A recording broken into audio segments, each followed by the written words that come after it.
Bismillahirrahmanirrahim. Alhamdulillahi Rabbil Alameen. Wassalatu wassalamu ala abdihi wa rasulihi Muhammadin khatamin nabiyyin wa ala alihi wa sahbihi al-ghurril mayamin wa ala man tabi'ahum bi ihsanin ila yawmiddin.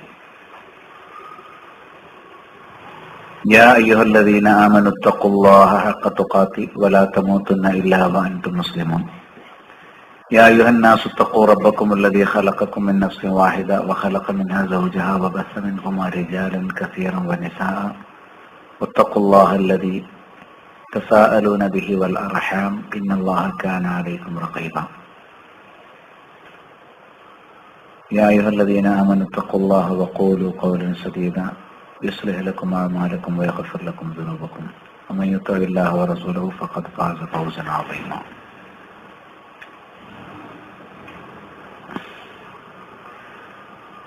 അള്ളാഹുവിന്റെ ആജ്ഞാനിർദ്ദേശങ്ങൾ പഠിക്കുകയും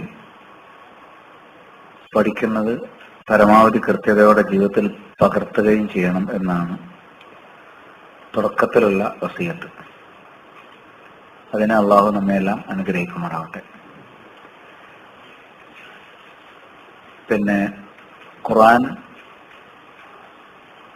ആശയസഹിതം പഠിച്ചു മനസ്സിലാക്കാനും ഓരോ സൂറത്തിലുള്ള വിധികളും ആ സൂറത്തുകൾ ഇറങ്ങാനുള്ള കാരണവും ഓരോ സൂറത്തിലെയും ആയത്തുകളുമായി ബന്ധപ്പെട്ട് നമ്മൾ ശരിക്ക് മനസ്സിലാക്കേണ്ട ശരിയായ വിശദീകരണവും തിരിച്ചറിയാനാണ് നമ്മൾ ഇതുപോലുള്ള ക്ലാസ് തുടങ്ങുന്നത്. ഒരു പഠന ക്ലാസ്സാണ്. ഈ ക്ലാസ് ഏത് രൂപത്തിൽ പോകണം എന്നുള്ളത് ഇൻഷാ അല്ലാഹ് നമുക്ക് ഒന്ന് രണ്ട് ക്ലാസ് മുന്നോട്ട് പോകുമ്പോൾ നമുക്ക് ഒരു തീരുമാനത്തിലെത്താം. ഇത് നമ്മള് ചെറിയ സൂറത്തുകൾ പഠിക്കാൻ സൂറത്തുൽ ഫാത്തിഹയിലാണ് ഇൻഷാ അല്ലാഹ് തുടങ്ങുന്നത്. പിന്നെ പലതും അറിയുന്ന സൂറത്തായിരിക്കും, അർത്ഥം അറിയുന്ന സൂറത്തായിരിക്കും. പക്ഷെ നമ്മൾ അതിന്റെ ശരിയായ വ്യാഖ്യാനങ്ങളോടെ കടന്നു പോകുമ്പോഴാണ് നമ്മൾ വേണ്ടത്ര മനസ്സിലാക്കിയിട്ടില്ല. സൂറത്തുൽ ഫാത്തിഹ പോലും ശരിയായ രൂപത്തിൽ നമ്മൾ മനസ്സിലാക്കിയിട്ടില്ല എന്ന് തിരിച്ചറിയാം. അതുകൊണ്ട് നമുക്ക് അറിയാം എന്നുള്ളൊരു ധാരണ ഒരിക്കലും ഇരിക്കരുത്. ഇത്ര അറിയുന്നതാണെങ്കിലും എന്ത് ചെയ്യണം, നന്നായി ശ്രദ്ധിക്കണം. നമ്മൾ അവലംബിക്കുന്നത് തഫ്സീർ ഇബ്നു കസീറിന്റെ ഒരു മുലഖസാണ്. മുലഖസ് എന്ന് പറഞ്ഞാൽ അതിനെ സംക്ഷിപ്തമാക്കി എന്ന് പറയാൻ പറ്റില്ല, ഏതാണ്ട് അത് മുഴുവനായിട്ടുണ്ട്. പക്ഷെ അതില് ഉള്ള അതിനെ അനുബന്ധിച്ചുള്ള ഒരു പഠനമാണ്. ഒരു സംഘം പണ്ഡിതന്മാർ, ഷെയ്ഖ് സഫീർ റഹ്മാൻ മുബാറക് ഫോരിയുടെ സൗദിയിലുണ്ടായിരുന്ന ഇന്ത്യക്കാരനായ പ്രഗത്ഭ പണ്ഡിതൻ, അധ്യാപകൻ, അടുത്ത കാലത്ത് മരണപ്പെട്ട ആളാണ്. അദ്ദേഹവും അടക്കം 40 സലഫി പണ്ഡിതന്മാർ ഒരുമിച്ചിരുന്ന് അടിക്കുറിപ്പുകൾ എഴുതി തയ്യാറാക്കിയിട്ടുള്ള ഒരു ഇബ്നു കസീറിന്റെ മുഹസ്സബ അൽ മിസ്ബാഹുൽ മുനീർ എന്നാണ് എന്റെ പേര്. അതിൽ അവലംബിച്ചിട്ട് ആണ് ഇൻഷാ അല്ലാഹ് നമ്മൾ ഓരോ സൂറത്തും മനസ്സിലാക്കുന്നത്. അപ്പം ഇമാം ഇബ്നു കസീർ, അദ്ദേഹത്തെ കുറിച്ച് നമ്മൾ മനസ്സിലാക്കേണ്ടത് ഏതാണ്ട് 700 വർഷം മുമ്പ് ജീവിച്ചിരുന്ന അറിയപ്പെടുന്ന അഹ്ലുസ് സുന്നത്ത് വൽ ജമാഅത്തിലെ ഉന്നത പണ്ഡിതനും മുഫസ്സിറും ചരിത്രകാരനുമൊക്കെയാണ്. 1302 അതായത് ഹിജ്റ വർഷം 701 അദ്ദേഹം ജനിച്ചത്, ബുസ്റ എന്ന് പറയുന്ന പട്ടണത്തിൽ. അദ്ദേഹത്തിന്റെ പിതാവ് വളരെ ചെറുപ്രായത്തിൽ തന്നെ മരണപ്പെട്ടിട്ടുണ്ട്. അദ്ദേഹം പണ്ഡിതനായിരുന്നു. അദ്ദേഹത്തിന്റെ നാട്ടിലെ ഖത്തീബായിരുന്നു. അദ്ദേഹത്തിന്റെ പേര് Ismail bin Umar. Ismail bin Umar bin കസീർ എന്നാണ് അദ്ദേഹത്തിന്റെ പേര്. Ismail bin Umar. അദ്ദേഹത്തിന്റെ പിതാവിന്റെ മരണശേഷം സഹോദരനാണ് അദ്ദേഹത്തെ വളർത്തിയത്, പഠിച്ചത്, പഠിപ്പിച്ചതൊക്കെ. ഷെയ്ഖ് അബ്ദുൽ വഹാബ് എന്ന് പറയും, അദ്ദേഹത്തിന്റെ ജ്യേഷ്ഠ സഹോദരൻ. പിന്നെ അദ്ദേഹം പഠനത്തിനുള്ള സൗകര്യത്തിനു വേണ്ടി ബുസ്രയിൽ നിന്ന് ഡമസ്കസിലേക്ക് മാറി താമസിച്ചു. ഷാമിലുള്ള ഡമസ്കസിലേക്ക്. അവിടെ വെച്ചാണ് അദ്ദേഹം ദീർഘകാലം, അദ്ദേഹത്തിന്റെ ആയുസ്, അദ്ദേഹം മരണപ്പെടുന്നതൊക്കെ അവിടെ തന്നെയാണ്. പഠിച്ചതും വളർന്നതും അദ്ദേഹത്തിന് ദർസുകൾ ഉണ്ടായിരുന്നതൊക്കെ അവിടെയാണ്, ഡമാസ്കസിലാണ്. അദ്ദേഹത്തിന് 5-ാം വയസ്സിലാണ് അവിടെ അദ്ദേഹം എത്തിയത്. അക്കാലത്തെ അറിയപ്പെട്ട ഉയർന്ന ആലിമുകളുടെ ഒക്കെ ശിഷ്യത്വം അദ്ദേഹത്തിന് കിട്ടിയിട്ടുണ്ട്. ഒരുപാട് ആളുകളുടെ പേരെടുത്ത് പറയുന്നുണ്ട്. അതിൽ അദ്ദേഹം ഫിഖ് പഠിച്ചത് ബുർഹാനുദ്ദീൻ ഇബ്രാഹിം ബിൻ അബ്ദുൽ റഹ്മാൻ, അതേപോലെ തന്നെ അഹമ്മദ് ബിൻ അബി താലിബ് ഇബിന് ഷഹന എന്നറിയപ്പെടുന്ന പണ്ഡിതൻ, പിന്നെ ഇബിന് ഹജ്ജാർ, പിന്നെ ഇബിന് അസാഖിർ, ഇബിന് ഷിറാസി, ഇങ്ങനെ തുടങ്ങി ധാരാളം ദശക്കണക്കിന് പണ്ഡിതന്മാരുടെ കീഴിൽ അദ്ദേഹം പഠിച്ചിട്ടുണ്ട്. അതിൽ ഷെയ്ഖുൽ ഇസ്ലാം ഇബ്നു തൈമിയാണ്. ഇബ്നു തൈമിയുടെ കീഴിലും അദ്ദേഹം എന്തിട്ടുണ്ട്, ശിഷ്യനായി പഠിച്ചിട്ടുണ്ട്. ഇമാം ദഹബിയുടെ കീഴിൽ പഠിച്ചിട്ടുണ്ട്. ഇവരൊക്കെ സമകാലികരാണ്. ഇവരുടെ എല്ലാം കീഴിൽ പഠിച്ചിട്ടുള്ള, അതേപോലെ തന്നെ ഇദ്ദേഹത്തിന് ശിഷ്യന്മാരായിട്ടും അറിയപ്പെടുന്ന ധാരാളം ആളുകളുണ്ട്. എല്ലാ നിലക്കും സലഫിയ ഉലമാക്കളിൽ ഉന്നത സ്ഥാനീയനാണ് ഇബ്നു കസീർ. ഇസ്മായിൽ ഉമർ ഇബ്നു കസീർ എന്നറിയപ്പെടുന്ന മുഫസ്സിർ. അദ്ദേഹത്തിന്റെ ഏറ്റവും പ്രധാനപ്പെട്ട രചന തഫ്സീർ തന്നെയാണ്. അദ്ദേഹം തഫ്സീർ കബീർ എന്നറിയപ്പെടുന്ന തഫ്സീറാണ് അദ്ദേഹത്തിന്റെ ഏറ്റവും പ്രസിദ്ധമായ തഫ്സീർ. അതേപോലെ തന്നെ പിന്നീട് അദ്ദേഹത്തിന്റെ വളരെ വിശദമായ ചരിത്രമാണ്. ബിദായ എന്നുള്ള ചുരുക്കപ്പേരിൽ അത് അറിയപ്പെടും. അദ്ദേഹത്തിന്റെ ഇന്നും നമുക്ക് അവലംബിക്കാൻ പറ്റിയ താരിഖ് തബരിയുടെ ചരിത്രം കഴിഞ്ഞാൽ പിന്നെ ഏറ്റവും അവലംബനീയമായി അഹ്ലുസുന്നത്ത് പരിഗണിക്കുന്ന ആരുടെ ചരിത്രമാണ്? ഇബ്നു കസീർ റഹിമഹുള്ള തയ്യാറാക്കിയിട്ടുള്ള ചരിത്രമാണ്. പിന്നെ ഇത് കൂടാതെ അദ്ദേഹം ഹദീസുമായി ബന്ധപ്പെട്ട വിവിധ ഗ്രന്ഥങ്ങളാണ്. സഹീൽ ബുഖാരിക്കൊരു ശറഹ് എഴുതാൻ അദ്ദേഹം ശ്രമിച്ചിരുന്നു. ഒരുപാട് മുന്നോട്ട് പോയിട്ടുണ്ട്, പകുതിയിലേറെ എഴുതിയിട്ടുണ്ട്. അത് പൂർത്തീകരിക്കുന്നതിനും അദ്ദേഹം മരണപ്പെട്ടു.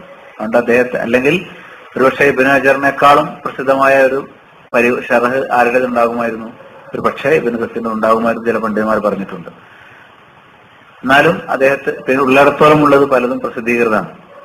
പിന്നെ അദ്ദേഹം ഹദീസുമായി ബന്ധപ്പെട്ട്, ഹദീസിന്റെ നിദാനശാസ്ത്രവുമായി ബന്ധപ്പെട്ട് റിജാലിനെ കുറിച്ചുള്ള പഠനം, അതിന്റെ ഉസൂലിനെ കുറിച്ചുള്ള പഠനം, അങ്ങനെയുള്ള ധാരാളം പുസ്തകങ്ങളും എന്താണ് അദ്ദേഹത്തിന്റെ ഹദീസുകളിൽ നല്ല ഒരു ഗവേഷണം നടത്തിയിട്ടുള്ള ഒരു പണ്ഡിതൻ കൂടിയാണ് അദ്ദേഹം. അദ്ദേഹം തന്റെ തഫ്സീറിന് കൊടുത്തിട്ടുള്ള മുഖദ്ദിമയുടെ സംക്ഷിപ്താണ് നമ്മൾ ഇന്ന് ആദ്യം പറയുന്നത്. സൂറത്തുൽ ഫാത്തിഹ തുടങ്ങാനുള്ളൂ. അടുത്ത ആഴ്ച മുതൽ നമ്മൾ സൂറത്ത് ആരംഭിക്കാൻ പറ്റും ഇൻഷാ അല്ലാഹ്. അതിൽ അദ്ദേഹം തുടക്കത്തിൽ തന്നെ പിന്നെ അള്ളാഹുവിന്റെ മാർഗത്തിൽ പഠിക്കുന്നതിന്റെ പ്രാധാന്യമൊക്കെ ഓർമ്മിപ്പിച്ചിട്ട് ശരിക്കും ഖുർആൻ അത് മനസ്സിലാക്കേണ്ടതിന്റെ പ്രാധാന്യത്തിലേക്കാണ് നമ്മൾ ശ്രദ്ധ കൊണ്ടുവരുന്നത്. ഖുർആൻ നമ്മൾ ശരിക്കും എന്ത് ചെയ്യണം? മുറുകെ പിടിക്കണം. അത് ഏതെങ്കിലും പ്രത്യേക ജനതയ്ക്കുള്ളതല്ല. എല്ലാവരും ഒരുപോലെ, കറുത്തവരിലേക്കും ചുവന്നവരിലേക്കും ഒക്കെയാണ് ഞാൻ നിയുക്തനായത് എന്ന് റസൂലുള്ളാഹി സ്വല്ലല്ലാഹു അലൈഹി വസല്ലം പറഞ്ഞിട്ടുണ്ട്.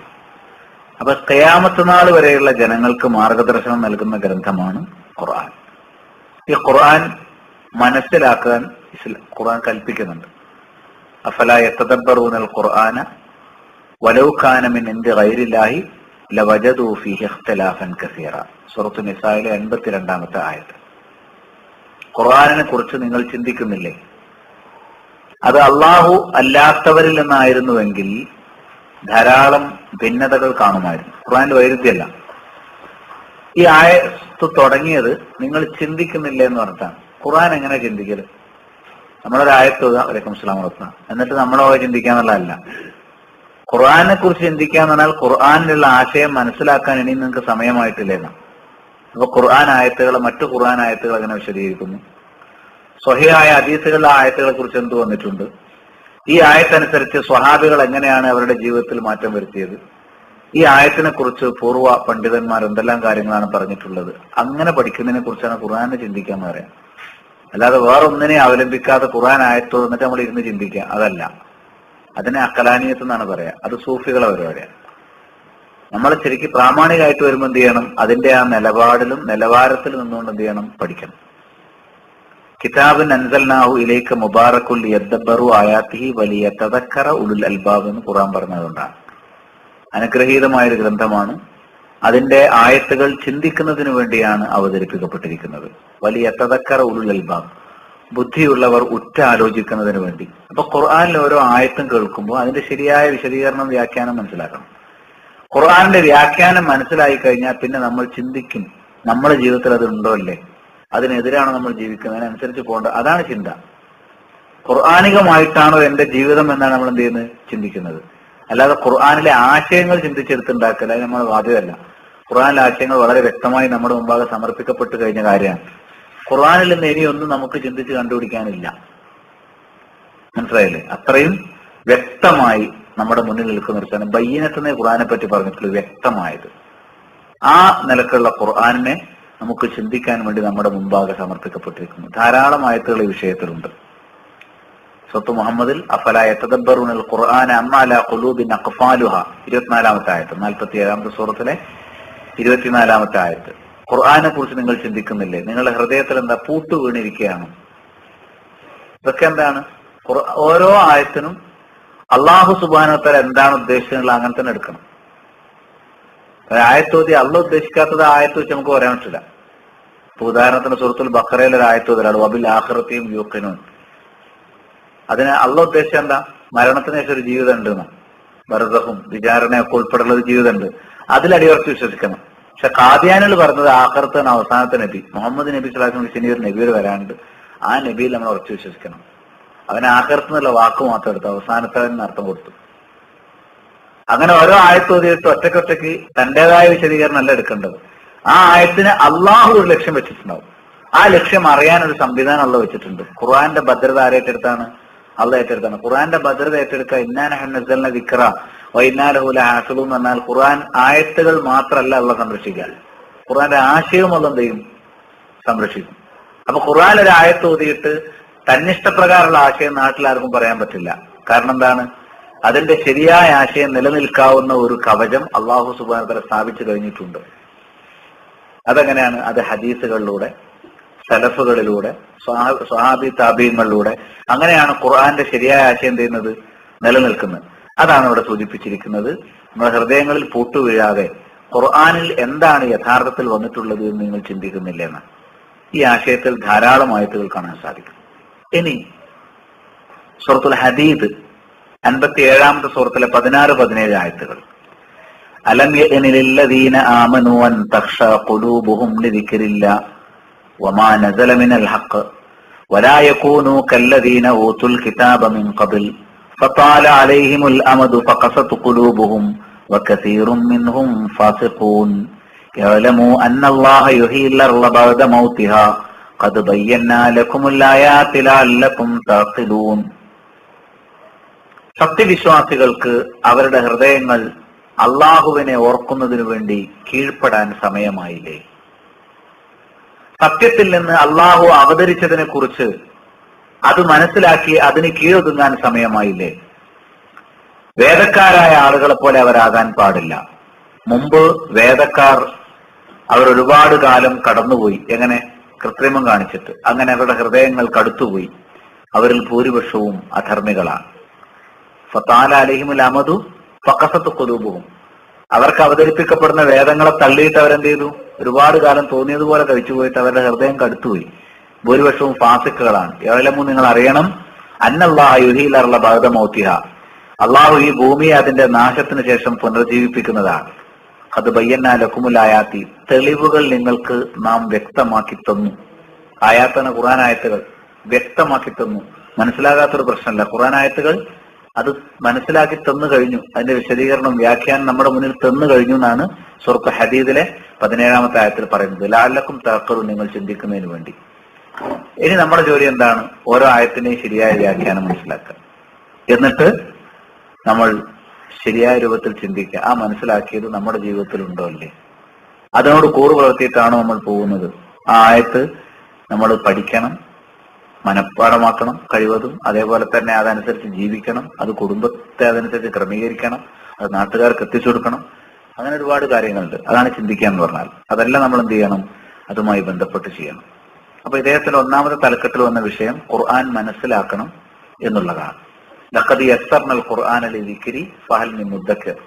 ചിന്തിക്കുന്നതിന് വേണ്ടി ഖുർആൻ നാം എളുപ്പമാക്കിയിരിക്കും. നിങ്ങൾ ചിന്തിക്കാൻ തയ്യാറുണ്ടോ? 4 സ്ഥലത്താണ് സൂറത്തുൽ ഖമറിൽ ഈ ആയത്ത് വന്നിരിക്കുന്നത്. അപ്പൊ ശരിക്ക് ചിന്തിച്ച് മനസ്സിലാക്കാൻ തക്കവണ്ണം ഖുർആനിന്റെ ആശയം നമ്മുടെ മുന്നിലുണ്ട്. എങ്ങനെയാണ് ഒരാൾ ഖുർആന്റെ ആശയങ്ങൾ മനസ്സിലാക്കുക എന്നാണ് ഇബ്നു കസീർ ഈ അദ്ദേഹത്തിന്റെ മുഖദ്ദിമയുടെ അടുത്ത ഭാഗത്ത് ചർച്ച ചെയ്യുന്നത്. അദ്ദേഹത്തിന്റെ രണ്ടാമത്തെ വിഷയം എങ്ങനെയാണ് തഫ്സീർ ശരിയായ രൂപത്തിൽ മനസ്സിലാക്കുക. അദ്ദേഹം പറഞ്ഞു ഖുർആൻ തന്നെ ഖുർആനെ വിശദീകരിക്കും. അനിഫസ്സർ അൽ ഖുർആൻ ബിൽ ഖുർആൻ. ഖുർആൻ നമ്മൾ എങ്ങനെയാണ് വിശദീകരിക്കുക? ഖുർആൻ കൊണ്ട് തന്നെ. ഖുർആനിലെ ഒരു ആയത്തിനെ വിശദീകരിക്കുന്ന മറ്റു ആയത്തുകൾ ഉണ്ടാവും. അതേപോലെ തന്നെ അത് കഴിഞ്ഞാൽ പിന്നെ ഖുർആനിനെ മറ്റൊരായത്തുകൊണ്ട് മനസ്സിലാക്കാൻ ഖുർആനിൽ എത്ര സ്ഥലത്ത് ഇന്നാ അൻസൽനാ ഇലൈക്കൽ കിതാബ ബിൽ ഹഖ് ലിതഹ്കുമ ബൈനന്നാസ് ബിമാ അറാക്കല്ലാഹ്. അള്ളാഹു താങ്കൾക്ക് കാണിച്ചു തരുന്നത് താങ്കൾ ജനങ്ങൾക്ക് വിധി കൽപ്പിച്ചു കൊടുക്കണം. അപ്പോ പിന്നെ ഖുർആൻ നബി സല്ലല്ലാഹു അലൈഹി വസല്ലം രണ്ടാമത് ഒന്ന് ഖുർആനിന് ഖുർആൻ മനസ്സിലാക്കണം, രണ്ട് സുന്നത്തിൽ എന്ത് ചെയ്യണം മനസ്സിലാക്കണം. എത്രയോ സ്ഥലത്തുണ്ട് പ്രവാചകരാണ് എന്ത് ചെയ്യേണ്ടത് അത് വിശദീകരിക്കുക. വമാ അൻസൽനാ അലൈക്കൽ കിതാബ ഇല്ലാ ലിതുബയ്യിന ലഹും. താങ്കൾ വിശദീകരിച്ചു കൊടുക്കാൻ വേണ്ടി അല്ലാതെ ഖുർആൻ താങ്കൾക്ക് ഇറക്കിയിട്ടില്ല. സൂറത്തുൻ നഹ്ൽ 64-ാമത്തെ ആയത്ത്. അപ്പോ ഖുർആനിനെ വിശദീകരിക്കുന്നത് ഖുർആൻ അനുസരിച്ച് വിധി പറയുന്ന ആളാണ് ആര്? മുഹമ്മദ് നബി സല്ലല്ലാഹു അലൈഹി വസല്ലം. മുഹമ്മദ് നബി സല്ലല്ലാഹു അലൈഹി വസല്ലമക്ക് അള്ളാഹ് കാണിച്ചു കൊടുത്തിട്ടുണ്ട്. അതാണ് ബിമാ അറാക്കല്ലാഹ്. താങ്കൾക്ക് അള്ളാഹ് കാണിച്ചു തന്നിട്ടുണ്ട്. ഖുർആൻ ആയത്ത് എന്താ ഉദ്ദേശിക്കുന്നതല്ലോ അറിയിച്ചു തന്നിട്ടുണ്ട്. അത് താങ്കൾ എന്ത് ചെയ്യണം? അപ്പൊ ഖുർആൻ നമ്മൾ സുന്നത്ത് അനുസരിച്ച് വിശദീകരിക്കും. അതാണ് ഒരിക്കൽ നബി സല്ലല്ലാഹു അലൈഹി വസല്ലം പറഞ്ഞത് അലാ ഇന്നി ഊതീതുൽ ഖുർആന വ മിസ്ലഹു മാഹു. അറിയണം, തീർച്ചയായും എനിക്ക് ഖുർആൻ കിട്ടി, അതിന്റെ കൂടെ അതുപോലുള്ളതും കിട്ടി. മുഹമ്മദ് അദ്ദേഹത്തിന് മുസ്ലിം ഉദ്ധരിക്കുന്ന സ്വഹീഹായ ഹദീസാണ്. ഖുർആൻ കിട്ടി, ഖുർആന്റെ അത്രയും കിട്ടി. ഖുർആന്റെ അത്രയും എന്താണ്? ഹദീസാണ്, ഖുർആൻ അല്ലാത്ത വഹി. അപ്പൊ റസൂലുള്ളാഹി സ്വല്ലല്ലാഹു അലൈഹി വസല്ലമക്ക് ലഭിച്ച മുഴുവൻ വഹിയും ഖുർആനിനെ വിശദീകരിക്കും. പിന്നെ നമുക്ക് സ്വഹാബികൾ, പ്രത്യേകിച്ച് അബൂബക്കർ സിദ്ദീഖ് റളിയല്ലാഹു അൻഹു, ഉമർ ഫാറൂഖ് റളിയല്ലാഹു അൻഹു തുടങ്ങിയിട്ടുള്ള ആളുകൾ, അബ്ദുല്ലാഹി ഇബ്നു മസ്ഊദ് റളിയല്ലാഹു അൻഹു, അബ്ദുല്ലാഹി ഇബ്നു അബ്ബാസ് റളിയല്ലാഹു അൻഹു, ഇവരൊക്കെ ഖുർആൻ വ്യാഖ്യാനം അറിയുന്നവരാണ് എന്ന് പല സന്ദർഭങ്ങളിൽ നബി സല്ലല്ലാഹു അലൈഹി വസല്ലം തന്നെ പറഞ്ഞിട്ടുള്ള ആൾക്കാരാണ്. സ്വഹാബികൾ തന്നെ ചില ആളുകൾ എടുത്തു പറയാനുണ്ട്, അവരുടെയൊക്കെ വിശദീകരണങ്ങൾ. അതാണ് പിന്നെ നമുക്ക് അവലംബിക്കാനുള്ളത്. സ്വഹാബികൾ മനസ്സിലായില്ലേ? ഉദാഹരണത്തിന് ഇബ്നു അബ്ബാസ് റളിയല്ലാഹു അൻഹുവിനെ കുറിച്ച് റസൂലുള്ളാഹി സ്വല്ലല്ലാഹു അലൈഹി വസല്ലം നടത്തിയ ഒരു ദുആ പ്രസിദ്ധമാണ്. അത് നമുക്ക് പിന്നെ എന്താണ്? അല്ലാഹുമ്മ ഫഖിഹ്ഹു ഫിദ്ദീൻ വഅല്ലിംഹു തഅ്വീൽ. അല്ലാഹുവേ, ദീനിൽ അദ്ദേഹത്തിന് നീ വിജ്ഞാനം നൽകണമേ, അദ്ദേഹത്തിന് നീ വിശദീകരണം പഠിപ്പിക്കണമേ. ഖുർആന്റെ വ്യാഖ്യാനം ഉണ്ടല്ലോ, ആർക്ക് പഠിച്ചു കൊടുക്കണം? ഇബ്നു അബ്ബാസ് റളിയല്ലാഹു അൻഹു. അതുകൊണ്ട് തന്നെ സ്വഹാബികളിൽ ഖുർആന്റെ വ്യാഖ്യാനം പരിശോധിക്കുമ്പോൾ ഇബ്നു അബ്ബാസ് റളിയല്ലാഹു അൻഹു സ്ഥിരപ്പെട്ടു വന്ന വ്യാഖ്യാനത്തിന് പ്രത്യേകത ഉണ്ട്. മനസ്സിലാക്കാൻ, ഖുർആൻ മനസ്സിലാക്കാൻ വേണ്ടി നമ്മൾ എന്ത് ചെയ്യും? ഇബ്നു അബ്ബാസ് നൽകിയ വിശദീകരണം എന്താണെന്ന് പരിശോധിക്കും. പക്ഷെ ഇബ്നു അബ്ബാസ് കൊണ്ട് കുറെ ആളുകൾ കള്ളത്തരണ്ടാക്കിയിട്ടുണ്ട്. അങ്ങനെ ഇബ്നു അബ്ബാസ് ചെയ്യാരനാകുന്ന എന്ത് ചെയ്യാം? പ്രത്യേകിച്ച് ഷിയാക്കളൊക്കെ ഒരുപാട് കളവുകൾ പ്രചരിപ്പിച്ചത് ഇബ്നു അബ്ബാസ് റളിയല്ലാഹു അൻഹു പറഞ്ഞു വന്നിട്ടാണ്. അത് നമുക്ക് അതുകൊണ്ട് സഹിഹായി വന്നിട്ടുള്ള എന്ത് ചെയ്യണം? സിഹത്ത് പരിശോധിച്ചുകൊണ്ട് അദ്ദേഹത്തിന്റെ വ്യാഖ്യാനത്തിന് നമ്മൾ പ്രാധാന്യം കൊടുക്കും. പിന്നെ ചില ഇസ്രായേലി കഥകളുണ്ട്, അതിനോടുള്ള നിലപാട് റസൂലുള്ളാഹി പറഞ്ഞത് അത് നിങ്ങൾ ലാ തുസദ്ദിഖൂഹു വലാ തുകദിബൂഹു എന്നാണ്. അതിനെ തള്ളാനും പാടില്ല, കൊള്ളാനും പാടില്ല. ഇസ്രായേലി കഥകൾ ചിലപ്പോൾ ഒരു ബേസ് ഉണ്ടാവില്ല, ചിലപ്പോൾ അത് മുൻകഴിഞ്ഞു പോയ പ്രവാചകന്മാർക്ക് അവതരിപ്പിക്കപ്പെട്ട യാഥാർത്ഥ്യങ്ങളാവാം. അപ്പൊ ഖുർആനിനോട് അനുബന്ധമായി യോജിച്ചു വരുന്ന വല്ല ഇസ്രായേലിത്വം ഉണ്ടെങ്കിൽ നമ്മൾ അതിനെ തള്ളാനും നിൽക്കണ്ട, അത് ഖുർആന്റെ വ്യാഖ്യാനമാണെന്ന് പറഞ്ഞ് പഠിപ്പിക്കാൻ നിൽക്കണ്ട. ഖുർആനിലൊന്നും ചില വിഷയങ്ങൾ ചിലപ്പം ഹദീസുകളൊന്നും കാണാത്ത ചിലപ്പോൾ അവിടെ കാണും. ചില ചരിത്രങ്ങളൊക്കെ വിശദമായിട്ട് ഇങ്ങനെ ഇസ്രായേലി കഥകളിൽ കാണാം. ചിലപ്പോൾ അത് ശരിയായിരിക്കാം, ഖുർആനോട് യോജിക്കുന്നതാണെങ്കിൽ പോലും നമ്മൾ അതിനെ പ്രമാണമായി ഒരിക്കലും എന്ത് ചെയ്യേണ്ടതില്ല, അവതരിപ്പിക്കേണ്ടതില്ല. അതിനെ സത്യപ്പെടുത്തുകയും വേണ്ട, തള്ളുകയും വേണ്ട എന്നാണ് ആര് പറഞ്ഞിരിക്കുന്നത്? നബി സല്ലല്ലാഹു. അതാണ് നബി സ്വല്ലല്ലാഹു അലൈഹി പറഞ്ഞിരിക്കുന്നത്. അതാണ് ഇബ്നു കസീർ റഹിമഹുല്ലാഹ് ഇവിടെ അടുത്ത പാരഗ്രാഫിൽ കൊടുക്കുന്നത്. മറ്റൊന്ന്, സ്വഹാബികൾ കഴിഞ്ഞാൽ പിന്നെ താബികളുടെ തഫ്സീർ, അതിന്റെ പ്രത്യേകതയും പ്രാധാന്യവും ഒക്കെ. ഇപ്പൊ കഴിഞ്ഞതിന് തൊട്ട് മുമ്പത്തെ ഇസ്ലാഹില് ഞാൻ തഫ്സീറുകളിലേക്ക് ഒരു കവാടം എന്നൊരു ലേഖനം എഴുതിയിട്ടുണ്ട്. ഏതാണ്ട് ഇതിന്റെ ഒരു വിശദീകരണമാണ്, ഒരു അവലംബം ഉൾപ്പെടുത്തിക്കൊണ്ടുള്ളതാണ്. അത് നിങ്ങൾ വായിച്ചാൽ കുറെ ആളുകളുടെ പേരുകളൊക്കെ അതിൽ കാണും. ആരാണ് താബികളിലെ മുഫസ്സിറുകൾ, ആരാണ്, അതുപോലെ മറ്റുള്ള കാലത്ത് നമുക്ക് സ്വീകരിക്കേണ്ട തഫ്സീറുമായി തഫ്സീറുകളിലേക്കുള്ള കവാടം എന്ന് പറഞ്ഞുകൊണ്ടാണ് അത് ചെയ്തിട്ടുള്ളത് എന്ന് കാണാൻ സാധിക്കും. പിന്നെ നമുക്ക് അവലംബിക്കാവുന്ന തഫ്സീറുകളിൽ ശ്രദ്ധിക്കേണ്ട മറ്റു വിഷയങ്ങൾ എന്തൊക്കെയാണ്? ചില കാര്യങ്ങൾ എടുത്തു പറയേണ്ടത്, നമ്മുടെ സ്വന്തം തലച്ചോറ് കൊണ്ട് ഒരിക്കലും എന്ത് ചെയ്യരുത്. ചില ആയത്തൊക്കെ നമുക്കാണ് നന്നായിട്ട് വിശദീകരിക്കാൻ തോന്നും. പ്രത്യേക ചില ശാസ്ത്രമൊക്കെ പഠിച്ചിട്ടുണ്ടെങ്കിൽ ചില വിഷയങ്ങളൊക്കെ പഠിക്കുമ്പോഴേക്കും നമുക്ക് എന്ത് ചെയ്യും, നമ്മൾ ഇതുവരെ പഠിച്ചിട്ടുള്ള ചില കാഴ്ചപ്പാടുകളുണ്ടാവും. അത് വെച്ച് ചില ഖുർആൻ ആയത്തുകൾക്ക് സ്വന്തം നിലക്കുള്ള വ്യാഖ്യാനം നൽകണം തോന്നും. ഇബ്നു അബ്ബാസ് റളിയല്ലാഹു അൻഹു എന്ന റിപ്പോർട്ട് നമുക്ക് കാണാം. റസൂലുള്ളാഹി സ്വല്ലല്ലാഹു അലൈഹി വസല്ലം പറഞ്ഞിരിക്കുന്നു. എന്താ പറയുന്നത്? അദ്ദേഹം പറഞ്ഞു, മൻ ഖാല ഫിൽ ഖുർആനി ബിറഈഹി ഔ ബിമാ ലാ യഅലം ഫല്യതബവ്വ മഖഅദഹു മിനന്നാർ. ആരെങ്കിലും ഖുർആനിൽ വല്ലതും തന്റെ സ്വന്തം അഭിപ്രായം കൊണ്ട് പറഞ്ഞാൽ, അല്ലെങ്കിൽ തനിക്ക് അറിയാത്തത് ഊഹിച്ചു പറഞ്ഞാൽ, നരകത്തിൽ ഒരു സീറ്റ് ഉറപ്പിച്ചു കൊള്ളട്ടെ. തിർമിദി, നസായി ഒക്കെ ഉദ്ധരിച്ചിട്ടുള്ള, മനസ്സിലായില്ലേ? അത് നരകത്തിലൊരു സീറ്റ് ഉറപ്പിച്ചു കൊള്ളട്ടെ എന്ന് പറഞ്ഞു. അപ്പൊ അറിയാത്ത കാര്യങ്ങൾ, ഒരു ആയത്തിന്റെ ശരിയായ വ്യാഖ്യാനം നമുക്ക് ഇവിടുന്ന് കിട്ടുന്നില്ല, അതിനെപ്പറ്റി മിണ്ടാതിരുന്നാൽ മതി. ഏതെങ്കിലും ഒരു ആയത്ത് മനസ്സിലായിട്ടില്ല, നമുക്ക് എന്ത് ഏതാണെന്ന് അറിയില്ലെങ്കിൽ, ഉദാഹരണത്തിന് ഇപ്പൊ അമ്പത്തിന ഫിയ ഹബ്ബ വൈനബം വഖൽബ എന്നൊരു ആയത്ത് നമ്മൾ വായിച്ചു എന്ന് വിചാരിക്കാം. അപ്പൊ അബ്ബ് എന്ന് പറഞ്ഞാൽ എന്താണ്? അതവിടെയും കാണുന്നില്ല. ഒരു ഉദാഹരണം പറയാൻ കാണുന്നില്ലെങ്കിൽ നമ്മൾ ആ അബ്ബ് എന്താന്ന് കണ്ടുപിടിച്ചാൽ അത് ഇന്നതായിരിക്കും എന്ന് വിശദീകരിക്കാനൊന്നും പോകണ്ട. ഒരു ചെടിയാന്ന് മാത്രം ചെയ്യാൻ മതി, മനസ്സിലാക്കിയാൽ മതി. വ്യക്തമായി നമുക്ക് കിട്ടുകയാണെങ്കിൽ മാത്രമേ നമ്മൾ എന്ത് ചെയ്യേണ്ടതുള്ളൂ, അതിന് വിശദീകരണം. ആ വിശദീകരണം അറിയാത്തതുകൊണ്ട് നമുക്കൊരു ദോഷവും വരാനില്ല. നമുക്ക് ജീവിതത്തിൽ പ്രയോജനപ്രദമായ ഒരായത്തിന്റെയും വിശദീകരണം അള്ളാഹു അറിയിച്ചതായിരുന്നിട്ടില്ല. ഇനി ഏതെങ്കിലും ആയത്ത് കൊണ്ട് യഥാർത്ഥത്തിൽ എന്താണ് ഉദ്ദേശിച്ചത് എന്ന് നമ്മൾ അറിഞ്ഞിട്ടില്ലെങ്കിൽ അത് മുത്തശാബിഹായ ആയത്തുകളാണ്, അത് നമ്മൾ പരീക്ഷിക്കാൻ വേണ്ടി വെച്ചാണ്. അതുമായിട്ട് നമുക്ക് കളിക്കുമല്ലേ നോക്കാൻ വെച്ചാണ്. സൂഫികൾ, തെരീക്കത്തുകാരൊക്കെ മുത്തശാബിഹായ ആയത്തേക്കാണെന്ത് അവരുടെ തന്നിഷ്ടം, അവരുടെ വ്യാജ ദീനൊക്കെ ഉണ്ടാക്കുന്ന അങ്ങനെയാണ്. അപ്പൊ മുത്തശാബിഹായ ആയത്തുകൾ അള്ളാഹു വെച്ചതിൽ അള്ളാഹുവിൻ്റെതായ ലക്ഷ്യമുണ്ട്. അതിന്റെ ഒരു വിശദീകരണം ഖുർആനിൽ കണ്ടില്ല, അല്ലെങ്കിൽ ഹദീസിൽ കണ്ടില്ല, പൂർവ്വ വ്യാഖ്യാനങ്ങൾ കണ്ടില്ല, നമ്മളെ വക ഇങ്ങനെ ആയിരിക്കാന്നുണ്ട് എന്ത് ചെയ്യേണ്ടതില്ല, ഉണ്ടാക്കേണ്ടതില്ല. അപ്പൊ യാസീൻ വൽ ഖുർആൻ ഹക്കീം, എന്താ യാസീൻ? ഖുർആനിൽ അതിന്റെ വിശദീകരണമൊന്നുമില്ല. സ്വഹീഹ് ഹദീസുകൾ എവിടെയില്ല. ഇബ്നു അബ്ബാസ് എന്ന് പറഞ്ഞിട്ടില്ല, സ്വഹാബികൾ ആരും പറഞ്ഞിട്ടില്ല, താബിഈങ്ങളും പറഞ്ഞിട്ടില്ല. അപ്പൊ നമ്മൾ യാ എന്നുള്ളതിനും സി എന്നുള്ളതിനും ഒന്നും ചെയ്യേണ്ടതില്ല, നമ്മുടേതായിട്ടുള്ള വിശദീകരണങ്ങൾ കണ്ടെത്തേണ്ടതില്ല. അത് അങ്ങനെ തന്നെ വെച്ചാൽ മതി. അതുപോലുള്ള ചില ഒരുപാട് വിഷയങ്ങൾ അതിൽ മനസ്സിലാക്കണം. അപ്പം റഈ കൊണ്ട് വിശദീകരിക്കരുതെന്ന് പറഞ്ഞു. അറിയാത്ത കാര്യങ്ങൾ നമ്മൾ എന്ത് ചെയ്യണം, മൗനം പാലിക്കണം എന്ന് പറഞ്ഞു. അപ്പൊ ഇതാണ് തഫ്സീറിന്റെ ഒരു പൊതുവായ രീതി. പിന്നെ അറബി ഭാഷയും അറബികളുടെ ശൈലിയും അറബികളുടെ സംസ്കാരവും ഒക്കെ ശരിക്കും അറിയുന്ന ആളുകൾക്ക് തഫ്സീറിന് ശരിക്കും മനസ്സിലാക്കാൻ പറ്റുള്ളൂ. അപ്പൊ ആരെങ്കിലുമൊക്കെ തഫ്സീർ കൈകാര്യം ചെയ്താൽ അത് നമുക്ക് അവലംബിക്കാൻ പറ്റില്ല. കാരണം അറബിയിലാണ് ഖുർആനുള്ളത്. അപ്പൊ അറബികൾ ഓരോ പദവും ഓരോ ശൈലിയും ഒക്കെ ഇങ്ങനെ ഉപയോഗിക്കുന്ന അറിയുന്ന ആളുകൾക്കാണ് ഖുർആന്റെ ചില സന്ദർഭങ്ങളൊക്കെ എന്ത് ചെയ്യുക, കൃത്യമായിട്ട് മനസ്സിലാക്കാൻ പറ്റുള്ളൂ എന്നുകൂടി നമ്മൾ അറിയണം. പിന്നെ ഖുർആനിനെ രണ്ടായിട്ട് വേർതിരിച്ചിട്ടുണ്ട്, മക്കിയ, മദനിയ. ഖുർആനിലെ 25 സൂറത്തുകൾ മദനിയത്താണ്, ബാക്കിയെല്ലാം മക്കിയത്താണ്. ആ 25 സൂറത്ത് ഖുർആന്റെ വലിയ പങ്കുണ്ട്, വലിയ സൂറത്തുകളാണ്. ചെറിയ സൂറത്തുകൾ ഏതാണ്ടെല്ലാം എന്താണ്, പിന്നെ മദനി സൂറത്തുകൾ ആദ്യകാലത്ത് ഇറങ്ങി. പ്രത്യേകിച്ച് പരലോകത്തെ കുറിച്ചും തൗഹീദിനെ കുറിച്ചും ശക്തിപ്പെടുത്തുന്ന സൂറത്തുകളൊക്കെ ഇപ്പൊ ഇറങ്ങിയാണ്. വിധിവിലക്കുകളും നിയമങ്ങളും വിശദാംശങ്ങളും ഒക്കെ പഠിപ്പിക്കുന്ന ആയത്തുകളാണ് അവിടെ വെച്ച് ഇറങ്ങിയിട്ടുള്ളത്, മദീനയിൽ വെച്ച്. അപ്പൊ അങ്ങനെ, അതായത് സൂറത്തുൽ ബഖറ, ആൽ ഇംറാൻ, നിസാ, മായിദ. പിന്നെ ബറാഅത്ത്, റഅദ്, നഹ്ല്, ഹജ്ജ്, നൂർ, അഹ്സാബ്, മുഹമ്മദ്, ഫത്ഹ്, ഹുജറാത്ത്, റഹ്മാൻ, ഹദീദ്, മുജാദല, ഹശർ, മുംതഹന, സഫ്, ജുമുഅ, മുനാഫിഖൂൻ, തഗാബുൻ, തലാഖ്. പിന്നെ സൂറത്തുൻ നസ്ർ, ഇദാ ജാ നസ്റുല്ലാഹ്, അതിന് മുമ്പ് ഇദാ സുൽസില. ഇത്രയുമാണ് മദീനയിൽ ഇറങ്ങിയത്. ബാക്കിയെല്ലാം എവിടെയാണ്? 25 സൂറത്ത് ഞാൻ പറഞ്ഞു. പിന്നെ ചില ആയത്തുകൾ മറ്റു സൂറത്തിൽ എന്തുണ്ട്, ആ ചില ആയത്തിന്റെ തുടക്കം, തഹരീമിന്റെ തുടക്കമൊക്കെ മദീനയിൽ ഇറങ്ങിയത്. പക്ഷെ ആ സൂറത്ത് മൊത്തത്തിൽ ഇറങ്ങിയ എവിടുന്നാണ്? മക്കയിലാണ്. അതേപോലെ മറ്റു ചില ആയത്തുകൾ സന്ദർഭവശാൽ അവിടെ ഇറങ്ങിയിട്ടുണ്ടാവും. മദീനയിൽ ഇറങ്ങിയത് മക്കയിൽ ഇറങ്ങിയ സൂറത്തിന്റെ കൂടെ ചേർക്കാൻ റസൂലുള്ളാഹി സ്വല്ലല്ലാഹു അലൈഹി വസല്ലം പറഞ്ഞിട്ടുണ്ട്. വഹി അടിസ്ഥാനത്തിലാണ് പറയുന്നത്. ഏതായാലും ഈ 25 സൂറത്ത് ഒഴിച്ച് ബാക്കി എല്ലാ സൂറത്തും മക്കിയത്താണ്.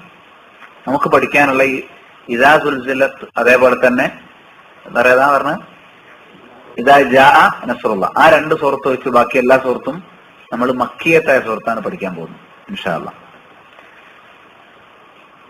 പിന്നെ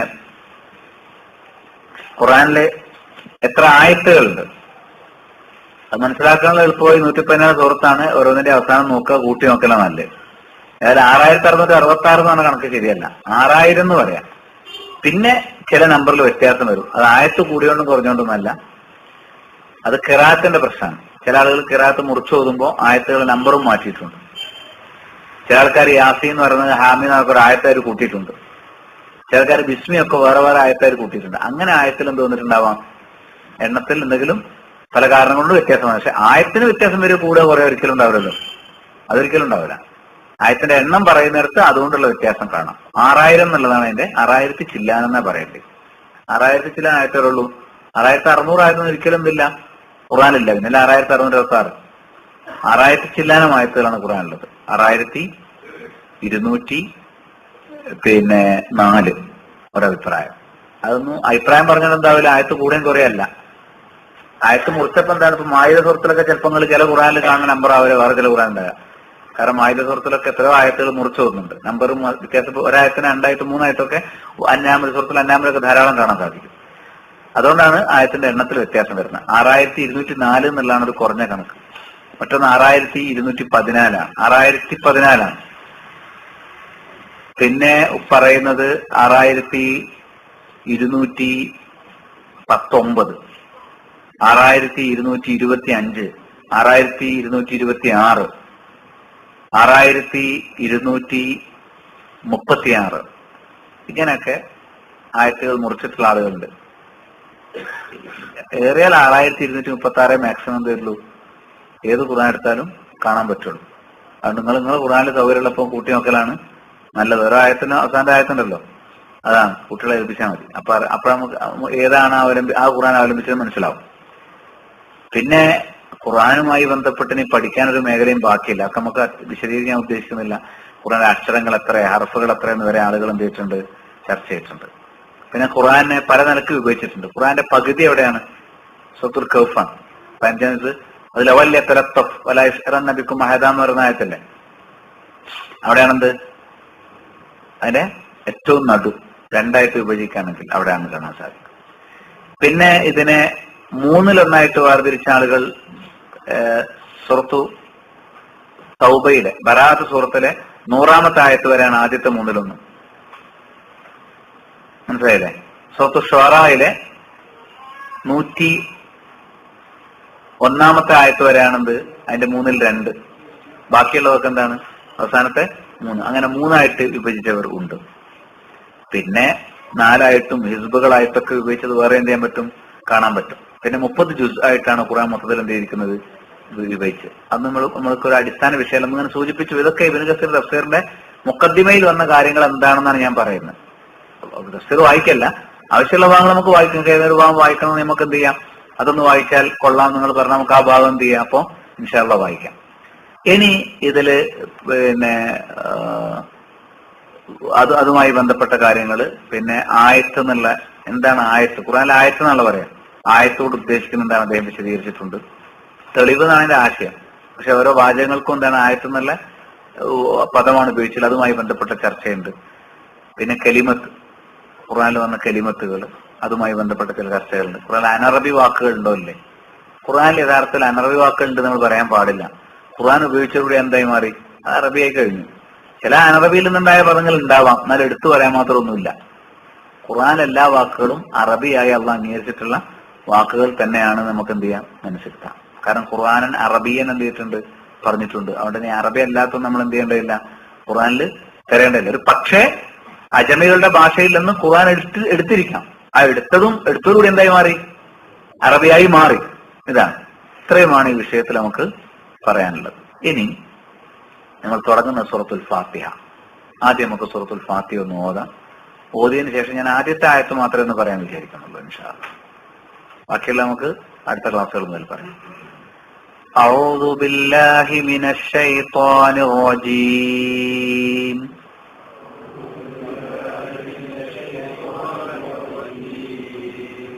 ബിസ്മില്ലാഹിർ റഹ്മാനിർ റഹീം. അൽഹംദുലില്ലാഹി റബ്ബിൽ ആലമീൻ.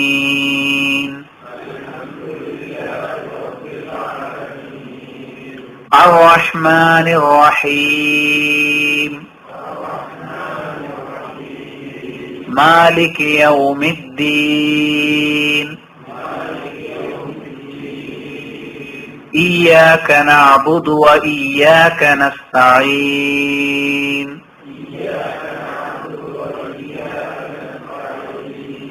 ഇഹ്ദിനസ് സിറാത്തൽ മുസ്തഖീം. സിറാത്തൽ ലദീന അൻഅംത അലൈഹിം ഗൈറിൽ മഗ്ദൂബി അലൈഹിം വലദ്ദാല്ലീൻ.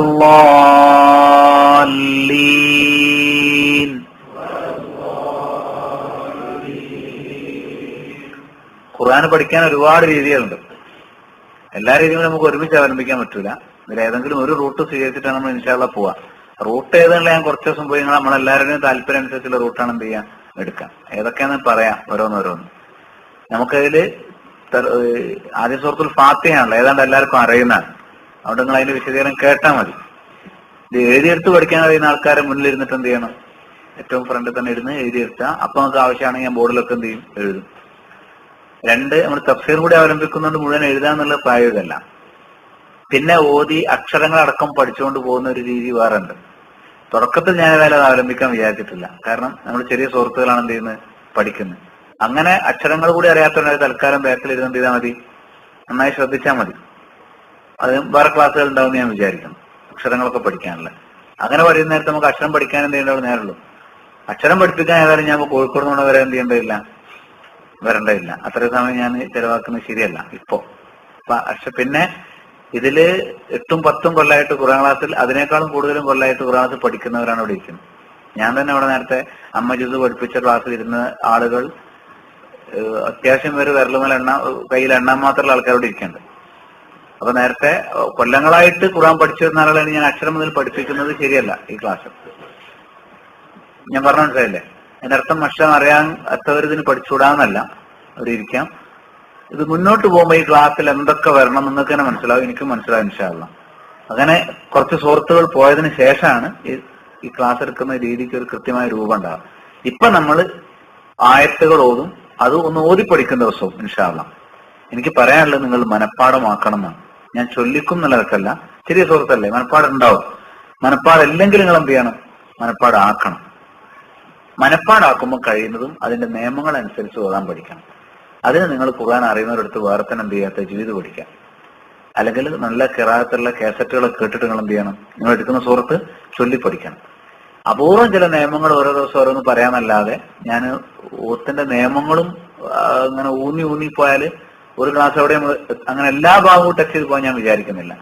നമ്മുടെ ഈ ക്ലാസ്സിൽ തഫ്സീറിനാണ് പ്രാധാന്യം, ബാക്കിയുള്ളതൊക്കെ ആവശ്യത്തിന് ഉണ്ടാവും ഇൻഷാ അല്ലാഹ്. അപ്പൊ ഇന്ന് ഞാൻ ഓതിയിൽ എനിക്ക് പറയാനുള്ളത്, നമ്മൾ ആയത്തുകൾ അവസാനിപ്പിക്കുമ്പോൾ നീട്ടി അവസാനിപ്പിക്കണം.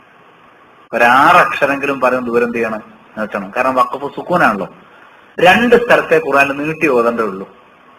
ഒന്ന് നീട്ടാന ആ ഈ ഉ, അലിഫ് വാവ് യാ, ഇത് വന്ന ഹുറൂഫുൽ ഇല്ല എന്നതിന് പറയാം. ഒറ്റക്ക് നിൽക്കൂല, അക്ഷരം നീട്ടിപ്പോവും. ഹുറൂഫുൽ ഇല്ല, രോഗമുള്ള അക്ഷരങ്ങൾ, അസുഖാക്ഷരങ്ങൾ, ഹുറൂഫുൽ ഇല്ല. ഈ ഹുറൂഫുൽ ഇല്ല എന്ന് പറയുന്ന അക്ഷരങ്ങൾ, പിന്നെ ഇതില് അറബി എഴുതാൻ അറിയുന്ന ആരാള്? അറബി കോളേജ് നന്നായിട്ട് അറബി എഴുതുന്ന അറിയണ്ടോ? അവിടെ അറിയണ്ട. ഞാൻ പറയുന്നത് ഏതെങ്കിലും വാക്കുകൾ ഞാൻ പറയുമ്പോൾ വേണമെങ്കിൽ ആ ആരെങ്കിലും ഇവിടെ ബോർഡിൽ എഴുതി കൊടുക്കും. ഒന്നുമല്ല, ഇനി അങ്ങോട്ട് ഫ്രണ്ടിൽ ഇരുന്നാൽ മതി. ആവശ്യമുള്ള സമയത്ത് എന്ത് ചെയ്യാം, ഒന്ന് എഴുതി ഹെൽപ്പ്. എനിക്ക് വലത്തെ കൈ ചെറിയൊരു പ്രശ്നം, ഇപ്പൊ എഴുതാൻ കഴിയില്ല കുറച്ച് ദിവസം. ചെറിയൊരു ട്രീറ്റ്മെന്റ് അല്ല, അപ്പോ വേർത്തി പിടിച്ച് എഴുതാൻ കഴിയില്ല. അപ്പൊ അങ്ങനത്തെ ഒരു പ്രശ്നം ഉണ്ട്. എന്തെല്ലാം ആരെങ്കിലും ഒരാൾ എന്ത് ചെയ്യും, ഞാൻ പറഞ്ഞ വാക്ക് ചില വാക്കുകൾ ചിലർക്ക് കാണണമെന്നുണ്ടാവും, ബോർഡിൽ എഴുതിയാൽ നല്ലതാണ്. ഷറൂഫുൽ ഇല്ല അതുപോലത്തെ വാക്കുകളൊക്കെ എന്ത് ചെയ്യാം, ഒന്ന് ബോർഡ് വായിച്ചെടുത്ത് ചോടച്ചോടെ എഴുതി ഓരോരുത്തർക്ക് ശ്രദ്ധിക്കാൻ പറ്റും.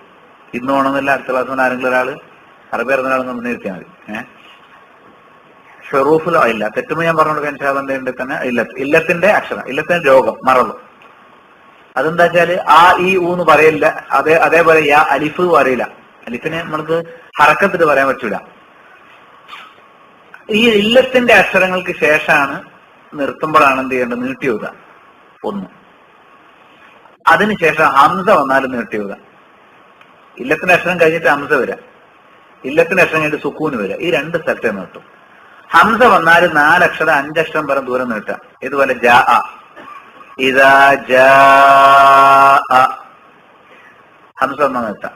ജീ വജീഅ യൗമഇദിൻ മനസ്സിലായില്ലേ? ഉലൈക ഹംസ അവിടെ നീട്ടാം.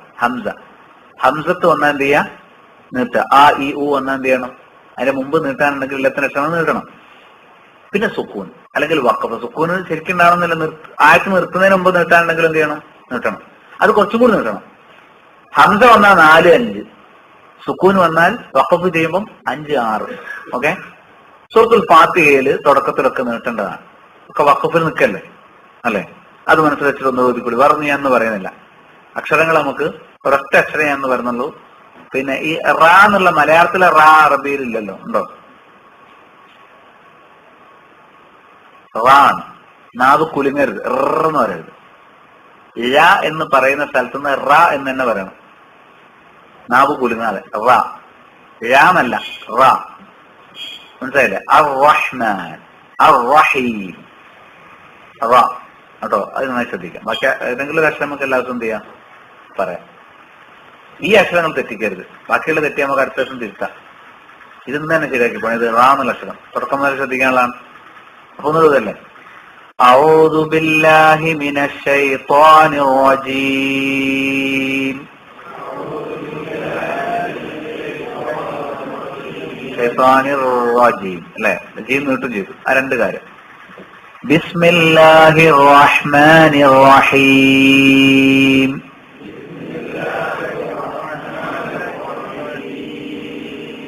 അൽഹംദുലില്ലാഹി റബ്ബിൽ ആലമീൻ.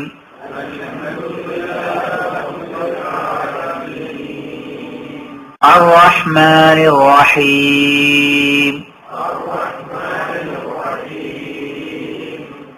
മാലികി യൗമിദ്ദീൻ. ഇയ്യാക നഅ്ബുദു വ ഇയ്യാക നസ്തഈൻ.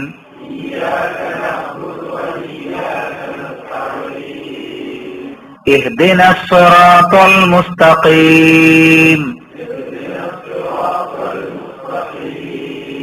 صراط الذين أنعمت عليهم غير المغضوب عليهم ولا الضالين.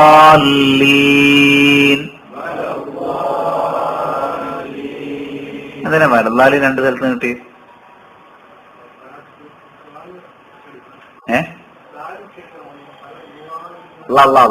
ഓരോ അക്ഷരം നമുക്ക് പറയാം. വലല്ലാലീൻ തന്നെ, വലല്ലാലീൻ. ഞാൻ ഇന്ന് റാ മാത്രമേ പറഞ്ഞിട്ടുള്ളൂ. ഞാൻ വേറെ ദിവസം പറയും.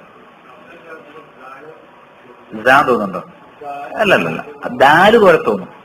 അത് നിങ്ങൾ ഓത്ത് കേട്ടിട്ട് ഓരോന്നിന്റെ ഉച്ചാരണം മനസ്സിലാക്കുക. നിയമം ഞാൻ ഇന്നിപ്പോ റാൻഡ് പറഞ്ഞില്ലേ, അതുപോലെ ഒരു ദിവസം ഞാൻ വാൻഡ് പറയും. അപ്പൊ നമുക്ക് മനസ്സിലാവും. ഒരു ദിവസം താ പറയും, ഒരു ദിവസം വാ പറയും. പ്രയാസമുള്ളതൊക്കെ ആദ്യം പറയും കേട്ടോ. അപ്പൊ നമുക്ക് ഇപ്പൊ കേൾക്കുമ്പോൾ നമുക്ക് മനസ്സിലാവുന്നത് ചെറിയ ചെറിയ വ്യത്യാസമുണ്ട്. ഒരിക്കലും മലയാളത്തിലുള്ള അക്ഷരങ്ങൾ വളരെ കുറച്ചേ അറബിയിലുള്ളൂ. അതുകൊണ്ട് തന്നെ നമുക്ക് ഓരോന്നും പഠിക്കണം. അത് നിങ്ങൾ കുറെ കേൾക്കുമ്പോൾ നിങ്ങൾക്ക് എന്ത് ചെയ്യാം? പഠിക്കാം. പിന്നെ ഞാൻ ഇതിന്റെ കാരണമാണ് പറയുമ്പോൾ ഉറപ്പിക്കാം. എല്ലാം കൂടി ഒരു ക്ലാസ്സിൽ പറയണേ. ഇന്നിപ്പോ ഞാൻ ഓരോ അക്ഷരം പറയാനെന്ന അക്ഷരം മാത്രമേ പറയുള്ളൂ. അവസാനം ഒന്നിട്ട് ഉണ്ടാവില്ല. ഒരു ദിവസം 1 മതി. നമ്മൾ റാ പറഞ്ഞു, ഇന്ന് പറഞ്ഞാൽ ഞാൻ ഇടക്കിടക്ക് ചോദിച്ചുകൊണ്ടിരിക്കും. അടുത്ത പ്രാവശ്യം റാ ഓതുമ്പോൾ എന്ത് ചെയ്യണം? അത് ശ്രദ്ധിക്കണം. അതാണ് പറയാനുള്ളത്. പിന്നെ ഞാൻ ഇപ്പൊ ചോദിച്ചത് വലല്ലാലിന് 2 സ്ഥലത്ത് നീട്ടി. വലല്ലാലീൻ. ഞാൻ പറഞ്ഞു ആകെ 2 സ്ഥലത്തേ നീട്ടാൻ പാടുള്ളൂ. എവിടെ 2 സ്ഥലത്ത്? ഒന്ന് ഹംസന് മുമ്പ്, 2 സുക്കൂന് വഖഫിന് മുമ്പ്. ഹംസന് മുമ്പ്. ഇവിടെ എന്തിനാ നീട്ടി? വലല്ലാലിന് ലാസ്റ്റ് സുക്കൂനാണ്. അതിന് മുമ്പ് നീട്ടി എന്തിനാ?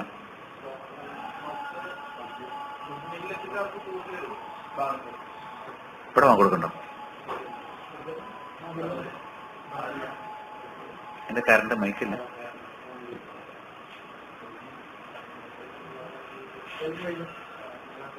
കഴിഞ്ഞോ? ഞാൻ മൈക്ക് കേൾക്കുള്ള വിചാരിച്ചു.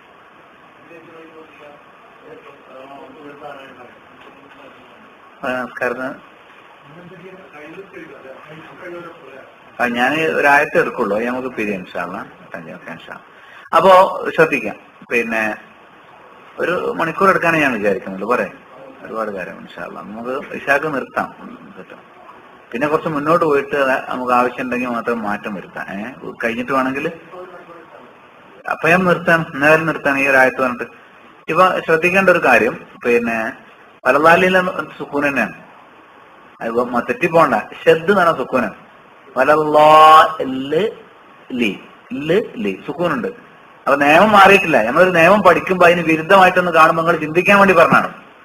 ഞാനൊരു കാര്യം പറഞ്ഞാൽ നാളെ അതിനെതിരെ കാണുമ്പോൾ നിങ്ങൾ ചോദിക്കണം അതിന്റെ സംഭവം.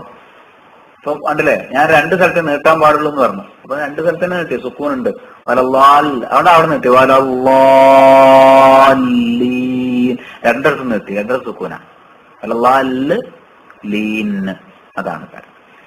ഇനി സൂറത്തുൽ ഫാത്തിഹയുടെ പേരുകൾ. അബൂ ഹുറൈറ റളിയല്ലാഹു അൻഹു ധരിക്കുന്ന തിർമിദിയിലെ മുസ്നദിൽ കാണാം. റസൂലുള്ളാഹി പറഞ്ഞു, അൽഹംദുലില്ലാഹി റബ്ബിൽ ആലമീൻ ഉമ്മുൽ ഖുർആൻ വ ഉമ്മുൽ കിതാബ് വസബുൽ മസാനി വൽ ഖുർആനിൽ അളീം. 4 പേരുകൾ ഒറ്റ ഹദീസിലുണ്ട്. സൂറത്തുൽ ഫാത്തിഹയുടെ പേര്: 1 ഉമ്മുൽ ഖുർആൻ, 2 ഉമ്മുൽ കിതാബ്, അസ്സബുൽ മസാനി, അൽ ഖുർആനുൽ അളീം. ഉമ്മുൽ ഖുർആൻ എന്ന് പറഞ്ഞാൽ ഖുർആനിന്റെ മൂലം, ആധാരം. ഖുർആൻ മൊത്തം പറഞ്ഞ വിഷയത്തിന്റെ ആധാരം ഏത് തന്നെയാണ്? സൂറത്തുൽ ഫാത്തിഹയാണ്. തുറക്കുമ്പോൾ തന്നെ അത് വെച്ചത്. അതിനാണ് ഉമ്മുൽ കിതാബ്. ഖുർആൻ എന്നുള്ളതിന് പകരം അൽ കിതാബ് എന്ന് ഉപയോഗിച്ചതേ ഉള്ളൂ. ഖുർആന്റെ ആധാരം എന്നർത്ഥം. അടുത്തത് അസ്സബുൽ മസാനി. മസാനി എന്ന് പറഞ്ഞാൽ ആവർത്തിച്ചു പാരായണം ചെയ്യുന്നത്. ഫാത്തിഹാൻ എല്ലാ നിസ്കാരത്തിലും ഓതണം. പല കാരണവശാലും നമ്മൾ ഫാത്തിഹ ഓതും. സൂറത്തുൽ ഫാത്തിഹയ്ക്ക് ഒരു പ്രാധാന്യമുണ്ട്. ആ നിലക്ക് ആവർത്തിച്ചോതുന്ന സൂറത്ത് നിൽക്കാൻ ഒരു നിസ്കാരത്തിൽ ഒരു റക്കത്തിൽ നമുക്ക് എന്ത് ഒഴിവാക്കാൻ പറ്റൂല? ഫാത്തിഹ ഒഴിവാക്കാൻ പറ്റൂല. അതുകൊണ്ടാണ് അതിനെന്ത് പേര് വന്നത്? അൽ മസാനി എന്ന് പേര് വന്നിട്ടില്ല. ആവർത്തിച്ചോതുന്ന 7. ഖുർആനിലും വന്നിട്ടുണ്ട്. സൂറത്തുൽ ഹിജ്റിലെ ആയത്തനുണ്ട്. എന്ത്? വലഖദ് ആതൈനാക സബ്അൻ മിനൽ മസാനി. ആവർത്തിച്ചോതുന്ന 7 നിനക്ക് നാം അവതരിപ്പിച്ചു. അപ്പൊ സൂറത്തുൽ ഫാത്തിഹയിൽ 7 ആയത്താന്നുള്ള തർക്കമില്ല. 1-ാമത്തെ ആയത്ത് ബിസ്മില്ലാഹിർ റഹ്മാനിർ റഹീം, 2-ാമത്തെ ആയത്ത് അൽഹംദുലില്ലാഹി റബ്ബിൽ ആലമീൻ, 3 അർറഹ്മാനിർ റഹീം, മാലികി യൗമിദ്ദീൻ, ഇയ്യാക നഅബുദു വ ഇയ്യാക നസ്തഈൻ, ഇഹ്ദിനസ് സിറാത്തൽ മുസ്തഖീം. ബാക്കിയെല്ലാം കൂടി ആയത്ത് സിറാത്തൽ ലദീന അൻഅംത അലൈഹിം ഗൈറിൽ മഗ്ദൂബി അലൈഹിം വലദ്ദാലിൻ. ഒരുമിച്ചൊരു ആയത്ത്. അങ്ങനെ 7 ആയത്ത്. അല്ല, അത് വഖഫില്ല. അവിടെ ഒറ്റ ആയത്താണ്. അത് ഖിറാഅത്തിലെ വഖഫ് മാത്രമേ അവിടെ ഉള്ളൂ. ഖിറാഅത്തിന്റെ ഇടയിൽ എന്ത് ചെയ്യും? നമുക്ക് വഖഫ് ചെയ്യേണ്ട സ്ഥലം ഉണ്ടാവാം. അതിനായത്ത് മുറിച്ചിട്ടില്ല. സൂറത്തുൽ ഫാത്തിഹയിൽ മുറിക്കാൻ പറ്റില്ല. എന്താ കാരണം? ഖുർആനിലെ ഫാത്തിഹയിലെ ആയത്ത് നമ്പർ അള്ള പറഞ്ഞാൽ നമുക്ക് എന്ത് ചെയ്യാൻ പറ്റില്ല അങ്ങോട്ടും. മറ്റുള്ളത് പറയാത്തോണ്ട് മുറിച്ചിട്ട് എണ്ണം കൂടും കുറയൊക്കെ ചെയ്യും. മറ്റു സുഹൃത്ത് സംഭവിച്ചതാണ്. വഖഫിനനുസരിച്ച് ആളുകൾ എന്ത് ചെയ്തു? മുറിച്ചു. അപ്പം അതിലുള്ള വ്യത്യാസമാണ് നമ്മൾ അതിൽ കാണുന്നത്. ഇനി പിന്നെ സൂറത്തുൽ ഫാത്തിഹയിലെ ആയത്തുകളുടെ എണ്ണം 7 പിന്നെ സൂറത്തുൽ ഹംദ് എന്ന് പേര് പറയപ്പെട്ടിട്ടുണ്ട്. ഖുർആനിൽ എന്താണ്? അത് സ്വഹാബികൾ പറഞ്ഞിട്ടുള്ള പേരാണ്, സൂറത്തുൽ ഹംദ്. അതേപോലെ തന്നെ സൂറത്തു സ്വലാത്ത് ഒരു ഹദീസിൽ വന്നിട്ടുണ്ട്. സൂറത്തു സ്വലാത്ത് ഖസംതു സ്വലാത്ത ബൈനി വ ബൈന അബ്ദി നിസ്ഫൈനി. നമുക്കിനിയും വായിക്കേണ്ട ഹദീസ്, അന്നേരം വിശേഷിച്ച് പറയാം. ഫാത്തിഹയെ ഞാൻ എനിക്കും എന്റെ അടിമകൾക്കുമിടയിൽ 2ആയി പകുത്തു എന്ന് പറയുന്നത്. ഫാത്തിഹയുടെ ആദ്യത്തെ ഭാഗം അള്ളാഹ്ക്കുള്ള, 2ാമത്തെ നമുക്ക്. ആദ്യത്തെ നമ്മൾ അള്ളാഹിനെ പ്രശംസിക്കല്ലേ, 2ാമത്തെ ഭാഗത്ത് നമ്മൾ അള്ളാഹിനോട് ചോദിക്കല്ലേ. അപ്പൊ ആദ്യത്തെ അള്ളാഹ്ക്ക് നമ്മൾ കൊടുക്കലാണ്, 2ാമത്തെ അള്ളാഹ് നമുക്ക് തരേണ്ടതാണ്. അപ്പൊ സൂറത്തുൽ ഫാത്തിഹ എന്തിട്ട് 2ആയിട്ട് വിഭജിച്ച്. അതിന് ഖുർആനിൽ ഫാത്തിഹ എന്നല്ല പറഞ്ഞത്, കസംതു അള്ള കുതിർച്ചയായിട്ട് അള്ള പറയാം കസംതു സ്വലാത്താണ്. അപ്പൊ സൂറത്തുൽ ഫാത്തിഹക്ക് സൂറത്തുൽ ഹംദിൻ എന്ന് പറയുമ്പോൾ എന്തുണ്ട്? സൂറത്തു സ്വലാത്ത് എന്ന് ഹദീസിൽ പേര് വന്നിട്ടുണ്ട്. പിന്നെ റുഖിയ എന്ന് പേരുണ്ട്. റുഖിയ മന്ത്രം. കാരണം റസൂലുള്ളാഹി സ്വല്ലല്ലാഹു അലൈഹി വസല്ലം ഒരു വ്യക്തിക്ക് രോഗം വന്ന ഒരാൾക്ക് ഈ ഫാത്തിഹ ഓതി മന്ത്രിച്ചു കൊടുത്തപ്പോൾ, തുകള് കുത്തി അല്ലെങ്കിൽ പാമ്പ് കടിച്ച ഒരാൾക്ക്, വിഷം തീണ്ടിയ ഒരാൾക്ക് ഈ ഫാത്തിഹ ഓതി മന്ത്രിച്ചു കൊടുത്തത് കേട്ടപ്പോൾ റസൂലുള്ളാഹി പറഞ്ഞു, വമാ യുദ്രീക അന്നഹ റുഖിയ, നിനക്കെന്തറിയാം അത് മന്ത്രമല്ലെന്ന് ചോദിച്ചിട്ടുണ്ട്. അപ്പൊ സൂറത്തുൽ ഫാത്തിഹയ്ക്ക് സൂറത്തു റുഖിയ എന്നൊരു പേരുണ്ട്. അർ-റുഖിയ. എന്താണ്? അർ-റുഖിയ്യത്ത്. മനസ്സിലായി? ഹദീസിൽ വന്നിട്ടുള്ള തന്നെയാണ് അത്. പിന്നെ അബൂദാവൂദ് സുനനിൽ സ്വഹീഹായി വന്നിട്ടുള്ള ഹദീസാണ്.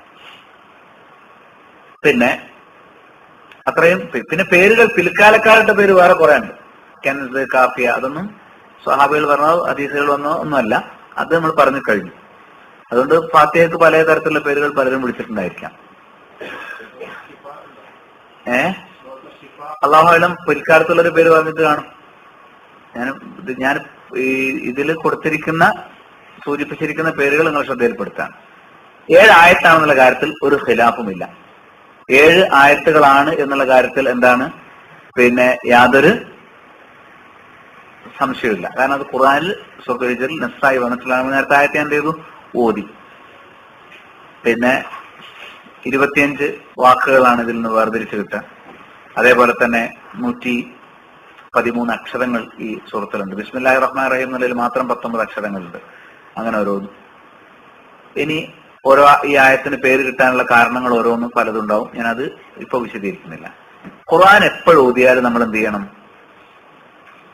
ഇസ്തിആദത്ത് മിനശ് ശൈത്താൻ, അഊദു ബില്ലാഹി മിനശ് ശൈത്താനിർ റജീം എന്ന്, അല്ലെങ്കിൽ അഊദു ബില്ലാഹി സമീഉൽ അലീം മിനശ് ശൈത്താനിർ റജീം, അല്ലെങ്കിൽ അഊദു ബില്ലാഹി മിനശ് ശൈത്താനിർ റജീം മിൻ നഫ്ഖിഹി വനഫ്ഖിഹി വനഫ്ഖിഹി എന്ന് നമ്മൾ എന്ത് ചെയ്യണം? ഓതണം. ഖുർആൻ ഓതുമ്പോഴൊക്കെ പിശാചിൽ നിന്ന് ശരണം തേടുക എന്നുള്ളത് പഠിപ്പിക്കപ്പെട്ടുള്ള കാര്യമാണ്. ഫഇദാ ഖറഅതൽ ഖുർആന ഫസ്തഇദ് ബില്ലാഹി മിനശ് ശൈത്താനിർ റജീം. സൂറത്തുൻ നഹലിലെ 98-ാമത്തെ ആയത്താണ്. നീ ഖുർആൻ പാരായണം ചെയ്യുമ്പോൾ അള്ളാഹുവിൽ നിന്ന് ശരണം തേടണം. അത് പഠിപ്പിക്കപ്പെട്ടുള്ളൊരു സംഗതിയാണ്. അഊദു ബില്ലാഹി മിനശ് ശൈത്താനിർ റജീം നമ്മൾ എന്ത് ചെയ്യണം? പറയണം. പിശാചിൽ നിന്ന് ശരണം തേടേണ്ട ഒരുപാട് ഘട്ടങ്ങളുണ്ട്. ദേഷ്യം വന്നാൽ എന്ത് ചെയ്യണം? അൽ ഗളബു മിനശ് ശൈത്താൻ. ഗളബ് ആരിൽ നിന്നുള്ളതാണ്? ശൈത്താൻ എന്നുള്ളതാണ്. അപ്പൊ ദേഷ്യം വന്നാൽ എന്ത് ചെയ്യണം? അഊദു ബില്ലാഹി മിനശ് ശൈത്താനിർ റജീം. റസൂലുള്ളാഹി സ്വല്ലല്ലാഹു അലൈഹി വസല്ലം രണ്ടാൾ വഴക്കൂടുന്നുണ്ടപ്പോ എന്ത് പറഞ്ഞു? ഇന്നീല ആലമു ഷൈഅൻ ലൗ ഖാലഹു ലദഹബാൻകും ആയിജിദ്. എനിക്കൊരു കാര്യം അറിയാം, ആ കാര്യം അവർ ഉരുവിട്ടിരുന്നുവെങ്കിൽ അവർക്ക് ദേഷ്യം ഉണ്ടാകുമായിരുന്നില്ല. നമ്മൾ ദേഷ്യം വരുമ്പോ ഈ വാക്ക് മാത്രം പറയില്ല, അതൊക്കെ പറയും. ഏതാണ്? അഊദു ബില്ലാഹി മിനശ് ശൈത്താൻ. അപ്പൊ ആരോട് ദേഷ്യം വന്നാലും, സ്വന്തം മക്കളോടാണെങ്കിലും ഭാര്യയോടാണെങ്കിലും ദേഷ്യം വന്നാൽ എന്ത് ചെയ്യണ്ടേ?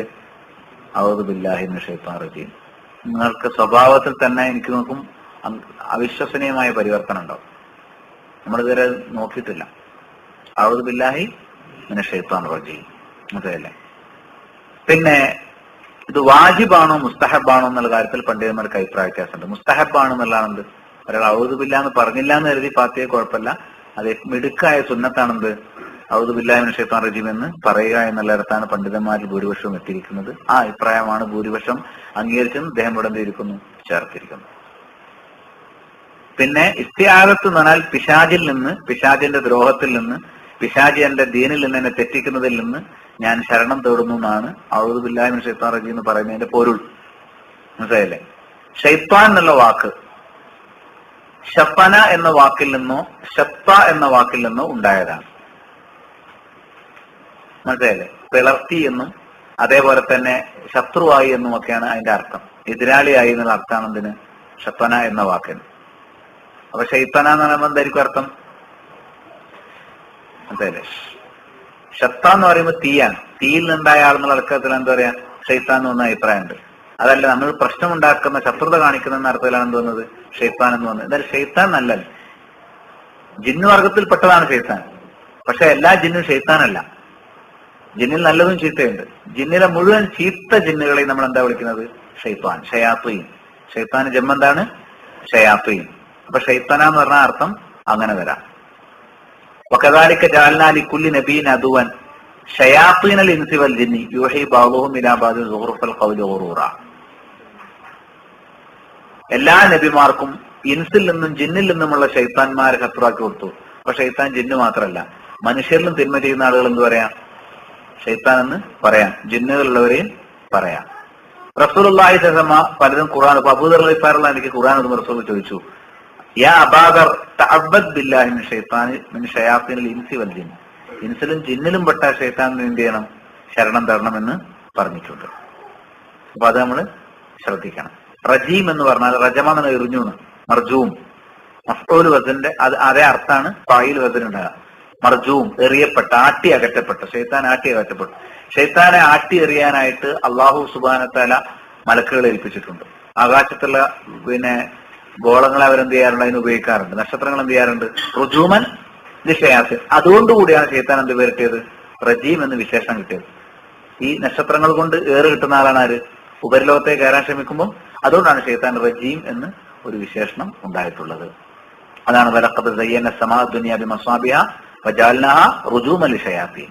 അതേപോലെ ഇന്നാ സയ്യന സമാ ദുനിയ ബിസീനത്തിനിൽ കവാകിബ് വഹിഫ്ളൻ മിൻ കുല്ലി ശൈത്വാനിൻ മാരിദ്. സൂറത്തു സാഫാത്തിൽ കാണാൻ പറ്റും. ഇത് എറിയപ്പെട്ടവനാണ്. അപ്പൊ അവിടെ പിന്നെ എന്താണ്, എറിയും, നക്ഷത്രങ്ങൾ എറിയും എന്നുള്ള പ്രയോഗം നമുക്ക് അവിടെ കാണാൻ സാധിക്കും. അപ്പൊ ഇതാണ് ഔദു ഓതണം എന്നുള്ളതാണ്. ഔദു ബില്ലാഹി മിനശ് ശൈത്വാനിർ റജീം, പിശാചിൽ നിന്ന് ശരണം തേടണം. അത് നമ്മുടെ ജീവിതത്തിന്റെ പതിവായിരിക്കണം. റസൂലുള്ളാഹി സ്വല്ലല്ലാഹു അലൈഹി വസല്ലം വൈകുന്നേരം ഒരാളെ തേള് കുത്തി എന്നാണ് റസൂലുള്ളാഹി ഉടനെ അയാൾ ചോദിച്ചത്, നീ ഔദു ബി കലിമാത്തില്ലാഹി താമ്മ മിൻ കുല്ലി ശൈത്വാനിൻ വഹാമ വ മിൻ കുല്ലി ഐനിൻ ലാമ എന്ന് പറഞ്ഞില്ലേന്ന്. ശൈത്താനിൽ നിന്നും വിഷജീവിയിൽ നിന്നും ഞാൻ ശരണം തേടുന്നു നീ എന്ത് ചെയ്തില്ലേ, പറഞ്ഞില്ലേന്ന് റസൂൽ ചോദിച്ചു. നമ്മൾ വൈകുന്നേരത്തെ ദിക്റുകൾ പ്രത്യേകിച്ച് ഔദു ബി കലിമാത്തില്ലാഹി താമ്മാത്ത് എന്ത് ചെയ്യണം, മിൻ ശർരി മാ ഖലഖ് എന്ന് പറയണം, അല്ലെങ്കിൽ മിൻ കുല്ലി ശൈത്വാനിൻ വഹാമ വ മിൻ കുല്ലി ഐനിൻ ലാമ എന്നിങ്ങനെ പറയണം. പിശാചിൽ നിന്ന് ശരണം തേടണം. സന്ധ്യാസമയത്ത് പിന്നെ എന്താണ്, കുട്ടികളെ പുറത്തേക്ക് വിടരുത്. സ്വഹീഹ് മുസ്ലിം അടക്കമുള്ള ഹദീസുകളിൽ ഹദീസാണ്. പിശാച് വിഹരിക്കുന്നതാണ്. ശൈത്താന്മാരെന്ത് ചെയ്യുന്ന നേരത്ത് വിഹരിക്കുന്നു. അതുകൊണ്ട് വൈകുന്നേര സമയത്ത് കുട്ടികളെ വീട്ടിന്റെ അകത്ത് വിടും. വീട്ടിന്റെ മുറ്റത്തും മൈതാനത്തും കറങ്ങാൻ പ്രത്യേക ചെറിയ കുട്ടികളെ നമ്മൾ വിടാൻ പാടില്ല. പിശാചിന്റെ സംരക്ഷണമായിട്ട് പഠിപ്പിക്കപ്പെട്ടിട്ടുള്ള കാര്യമാണ്. പിന്നെ സൂറത്തുൽ ബഖറ പാരായണം ചെയ്യുന്ന വീട്ടിൽ എന്തുണ്ടാവില്ല, പിശാച് കയറി. അപ്പൊ അവിടെ ഇടക്കിടക്ക് എന്ത് ചെയ്യണം, ബഖറയിലെ ആയത്തുകൾ ഇങ്ങനെ ഓതിക്കൊണ്ടിരിക്കണം വീട്ടിൽ. അത് ശ്രദ്ധിക്കേണ്ട ഒരു കാര്യം. പ്രത്യേകിച്ച് അതിലെ ആയത്തുൽ കുർസി, അവസാനത്തെ 2 ആയത്തുകൾ. ഇതൊക്കെ എന്താണ്, ആയത്തുൽ കുർസി നമ്മൾ എല്ലാ നിസ്കാരം കഴിഞ്ഞിട്ടും, അതേപോലെ തന്നെ രാത്രി കിടന്നുറങ്ങാൻ നേരത്ത്, മനസ്സിലല്ലേ, രാവിലെ വൈകുന്നേരത്തെ ദിക്റുകൾ ഒക്കെ നമ്മൾ എന്ത് ചെയ്യണം, ആയത്തുൽ കുർസി ഓതണം. പിശാചിൽ നിന്ന് പിശാച് അടുക്കുകയില്ല. ആയത്തുൽ കുർസി ഓതാർത്ഥം എന്ത് ചെയ്യില്ല, പിശാച് സ്പർശിക്കുകയില്ല എന്നാണ് റസൂലുള്ളാഹി സ്വല്ലല്ലാഹു അലൈഹി വസല്ലം പഠിപ്പിച്ചിട്ടുള്ളത്. അപ്പൊ അത് നമ്മൾ എന്ത് ചെയ്യണം, അത്തരം കാര്യങ്ങൾ ശ്രദ്ധിക്കണം. വൈകുന്നേര സമയത്ത് പാത്രങ്ങളൊക്കെ മൂടി വെക്കാനും അതേപോലെ തന്നെ ലൈറ്റ് ഒക്കെ ഓഫ് ചെയ്യാനും പഠിപ്പിച്ചിട്ടുണ്ട്. വീട്ടിൽ ലൈറ്റ് ഇട്ട് വെക്കൽ സുന്നത്തൊന്നുമല്ല. നമ്മൾ എന്ത് ചെയ്യണം, ഓഫ് പടച്ചോൻ പറഞ്ഞാണ് പാലിക്കേണ്ടത്, മനസ്സിലായില്ലേ. രാത്രി സമയത്ത് എന്ത് ചെയ്യണം, ലൈറ്റ് അണച്ചു വെക്കണം. ദൂരെ നടന്നു പോകുന്നവർക്ക് വഴിയിൽ ലൈറ്റ് എടുക്കുന്ന പോലെ അല്ല വീട്ടിൽ ലൈറ്റ് ഉപയോഗിക്കുന്നത്. രാത്രി സമയത്ത് എന്ത് ചെയ്യരുത്, ലൈറ്റ് ഓൺ ആക്കിയിടരുത്. വിളക്ക് കെടുത്തണം എന്ന് സ്വഹീഹ് ഹദീസിൽ വന്നിട്ടുള്ളതാണ്, മനസ്സിലായില്ലേ. പിശാച് ചിലപ്പോൾ ആ ലൈറ്റ് വെച്ചിട്ട് നമ്മൾ ദ്രോഹിക്കാൻ ഒരു പക്ഷേ സാധ്യതയുണ്ട്. അതേപോലെ തന്നെ പാത്രങ്ങൾ നമ്മൾ എന്ത് ചെയ്യണം, മൂടി വെക്കണം. മൂടി വെക്കാൻ ഒന്നും കിട്ടിയത് വടി എടുത്തു വെക്കണം, ബിസ്മില്ലാ എന്നിട്ട്. ബിസ്മില്ലാ എന്ന് പറഞ്ഞിട്ട് വിളക്ക് എടുക്കണം. ബിസ്മില്ലാ എന്ന് പറഞ്ഞിട്ട് എന്ത് ചെയ്യണം, നിങ്ങൾ പിന്നെ പാത്രം മൂടി വെക്കണം. അപ്പൊ പാത്രം മൂടുമ്പോൾ നമ്മൾ ഭാര്യമാർക്ക് പറഞ്ഞു കൊടുക്കണം, ബിസ്മില്ലാ എന്നെ പാത്രം മൂടി, പ്രത്യേകിച്ച് രാത്രി സമയത്ത് അവസാനിപ്പിച്ചൊക്കെ നിൽക്കുന്ന നേരത്ത്. അതേപോലെ തന്നെ ബിസ്മില്ലാ എന്ന് പറഞ്ഞിട്ട് നമ്മൾ എന്ത് ചെയ്യണം, വൈകുന്നേര സമയങ്ങളിൽ വാതിൽ മുഴുവൻ അടയ്ക്കണം. ജനലും വാതിലൊക്കെ എന്തിന്റെ ഓഫീസാണെങ്കിലും വീടാണെങ്കിലും വൈകുന്നേരം പിന്നെ കുറച്ച് തുറക്കാം. ബിസ്മില്ല, അത് ബിസ്മില്ലയുടെ ബറക്കത്താണ് ബിസ്മില്ല. അപ്പൊ ബിസ്മില്ലയുടെയും ഔദു ബില്ലയുടെയും പ്രത്യേകതകൾ നമ്മൾ ഉൾക്കൊള്ളണം. പിശാചിൽ നിന്ന് ശരണം തേടണം. സൂറത്തുൽ ഫാത്തിഹ ഇൻഷാ അല്ലാഹ് നമുക്ക് അടുത്ത ആഴ്ച ഓതിയിട്ട് തുടങ്ങാം. ഫാത്തിഹയിൽ ഓരോ ആയത്തുകളായിട്ട് പഠിക്കാം. ഫാത്തിഹ നന്നായിട്ട് ഓതാൻ എല്ലാവരും പഠിക്കണം. അടുത്ത ആഴ്ച നിങ്ങൾ എനിക്ക് ഇങ്ങോട്ട് ഓതിത്തരണം. പലർക്കും ഓതുന്നൊക്കെ പണ്ടേത്തെ ശീലം. ഇപ്പം പലപ്പോഴും ഞാൻ സുന്നതസ്കാരത്തിലൊക്കെ സ്പീഡിൽ ഓതും, എന്നിട്ട് ആൾക്കാർ തെറ്റിച്ചാലേ. ഏറ്റവും വലിയ ഇതാരാണ്, അൽഹംദുലില്ലാഹി റബ്ബിൽ ആലമീൻ. മിക്കവരും റബ്ബിൽ ആലമീൻ ഓതൂല, അതിനാണ് കളയും, എന്നിട്ട് അതും കൂടി ലാമുച്ചരി അൽഹംദുലില്ലാഹി റബ്ബിൽ ആലമീൻ. അങ്ങനെ ഓതാൻ പാടുണ്ടോ? ഓതുമ്പോ ശരിക്ക് അക്ഷരങ്ങൾ തിരിച്ചാണ് അൽഹംദുലില്ലാഹി റബ്ബിൽ ആലമീൻ, അങ്ങനെ തന്നെ ഓതണം. അക്ഷരം മാറിയ അർത്ഥം മാറും, മനസ്സിലായില്ലേ, ആശയം മാറും. സൂറത്തുൽ ഫാത്തിഹയിൽ ഒരു അക്ഷരം തെറ്റിയ ഫാത്തിഹ തെറ്റി, ഫാത്തിഹ തെറ്റി നിസ്കാരം തെറ്റി. കാരണം ഫാത്തിഹ അല്ലെങ്കിൽ എന്തില്ല, നിസ്കാരം പൂർത്തിയാണെങ്കിലും ഫാത്തിഹ നമ്മൾ വക്ക് പൊടിയാതെ എന്ത് ചെയ്യണം, പഠിക്കണം. അപ്പൊ ആ ഒരു നിലവാരത്തിൽ നമ്മൾ എന്ത് അടുത്ത ക്ലാസ്സിന് വരിക, അള്ളാന്റെ മാർഗത്തിൽ നമ്മളൊരു സ്ഥലത്തിരിക്കുക. പ്രത്യേകിച്ച് ഒരു ഭവനത്തോടനുബന്ധിച്ചിരുന്നാൽ അവിടെ മലക്കുകൾ വന്നിറങ്ങും, നമുക്ക് അള്ളാഹ് സമാധാനം തരും. അതേപോലെ തന്നെ നമ്മെ സമയം അള്ളാഹുവിന്റെ സവിശേഷമായ കാരുണ്യം നമ്മളെ വലയം ചെയ്യും. ഇതെല്ലാം നമുക്ക് ലഭിക്കണം. സ്വർഗത്തിലേക്കുള്ള ഒരു വഴി അള്ളാഹ് എന്ത് ചെയ്യും, എളുപ്പമാക്കി തരും. അതിലുപരി പഠിക്കുമ്പോൾ നമുക്ക് നല്ല ജാഗ്രത വേണം. ഓരോ ആയത്ത് പഠിക്കുമ്പോൾ ഒരു പേടി വേണം. എന്ത്, ഈ ആയത്തിൽ പഠിക്കുന്ന കാര്യം എന്റെ ജീവിതത്തിൽ ഇല്ലല്ലോ, ഉണ്ടോ ഇല്ലേ, ആ ഒരു ഭയത്തോടു കൂടി നമ്മൾ എന്ത് ചെയ്യേണ്ടത്, ഓരോ ആയത്തും പഠിക്കേണ്ടത്. ഒരു പാർട്ടിയും തോൽപ്പിക്കലും ആരുടെങ്കിലും മത്സരിക്കലും കുറെ ആളുകളോട് തർക്കിക്കാൻ വേണ്ടി വിഷയം പഠിക്കലും നമ്മുടെ അജണ്ടയല്ല. നമ്മൾ ജീവിതം മാറ്റുക എന്നുള്ളതാണ്. എന്റെ നിങ്ങളുടെ ജീവിതത്തിൽ മാറ്റം വരുത്തുക എന്നുള്ളതും ഇസ്ലാമിന്റെ ശരിയായ സന്ദേശം മറ്റുള്ളവർക്ക് എത്തിച്ചെടുക്കാനും സഹായം കിട്ടാനുള്ളതാണ് ഈ പഠനത്തോട് നമ്മൾ ലക്ഷ്യം വെക്കുന്നത്. ഇഖ്ലാസോട് കൂടി മാത്രമേ നമ്മൾ എന്ത് ചെയ്യാൻ പാടുള്ളൂ. ഇഖ്ലാസ് നിയ്യത്ത് നിർബന്ധമാണ്. ആ ഒരു നിലവാരത്തിൽ ഈ പഠന ക്ലാസ്സിൽ പ്രവേശിക്കാൻ അള്ളാഹു തൗഫീഖ് നൽകുമാറാവട്ടെ. ഇതിന്റെ ലക്ഷ്യത്തിലേക്ക് പൂർത്തീകരണത്തിലേക്ക് എത്തിക്കാൻ അള്ളാഹു സഹായിക്കുമാറാവട്ടെ. ربنا تقبل منا انك انت السميع العليم وتب علينا انك انت التواب الرحيم. اللهم يا مقلب القلوب ثبت قلوبنا على دينك. اللهم يا مصرف القلوب صرف قلوبنا على طاعتك. اللهم صل على محمد وعلى ال محمد كما صليت على ابراهيم وعلى ال ابراهيم انك حميد مجيد. سبحانك اللهم وبحمدك اشهد ان لا اله الا انت استغفرك واتوب اليك. السلام عليكم ورحمه الله.